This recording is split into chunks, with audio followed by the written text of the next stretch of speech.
आप सभी बोलिए ओम नमः शिवाय। ईश्वर याचना में आपका स्वागत है। वार के अनुसार जो प्रदोष व्रत करते हैं, उसी के अनुरूप उसका फल प्राप्त होता है। प्रदोष अथवा त्रयोदशी का व्रत मनुष्य को संतोषी एवं सुखी बनाता है। बुध त्रयोदशी प्रदोष व्रत करने से सर्व कामनाएं पूर्ण होती हैं। इस व्रत में हरी वस्तुओं का प्रयोग करना चाहिए। शंकर शिव जी की आराधना धूप, बेलपत्र आदि से करनी चाहिए। बुध प्रदोष व्रत कथा। प्रदोष व्रत की कथा के अनुसार एक पुरुष का नया नया विवाह हुआ।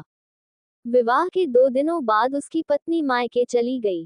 कुछ दिनों के बाद वह पुरुष पत्नी को लेने उसके यहाँ गया। बुधवार को जब वह पत्नी के साथ लौटने लगा तो ससुराल पक्ष ने उसे रोकने का प्रयत्न किया कि विदाई के लिए बुधवार शुभ नहीं होता, लेकिन वह नहीं माना और पत्नी के साथ बैलगाड़ी में चल पड़ा।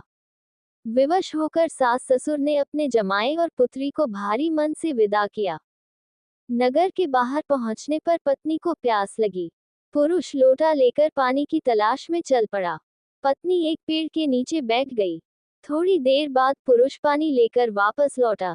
तब उसने देखा कि उसकी पत्नी किसी के साथ हंस हंस कर बातें कर रही है और उसके लोटे से पानी पी रही है। उसको क्रोध आ गया। वह निकट पहुंचा तो उसके आश्चर्य का कोई ठिकाना न रहा, क्योंकि उस आदमी की सूरत उसी की भांति थी। पत्नी भी सोच में पड़ गई। दोनों पुरुष झगड़ने लगे। धीरे धीरे वहां काफी भीड़ एकत्रित हो गई और सिपाही भी आ गए। हम शक्ल आदमियों को देख वे भी आश्चर्य में पड़ गए। उन्होंने स्त्री से पूछा उसका पति कौन है।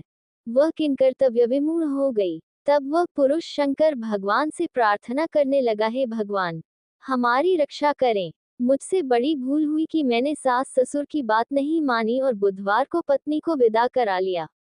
मैं भविष्य में ऐसा कदापि नहीं करूंगा। जैसे ही उसकी प्रार्थना पूरी हुई, दूसरा पुरुष अंतर्ध्यान हो गया। पति पत्नी सकुशल अपने घर पहुंच गए। उस दिन के बाद से पति पत्नी नियमपूर्वक बुध त्रयोदशी प्रदोष का व्रत रखने लगे। अतः बुध त्रयोदशी व्रत हर मनुष्य को करना चाहिए। आप सभी बोलिए हर हर महादेव।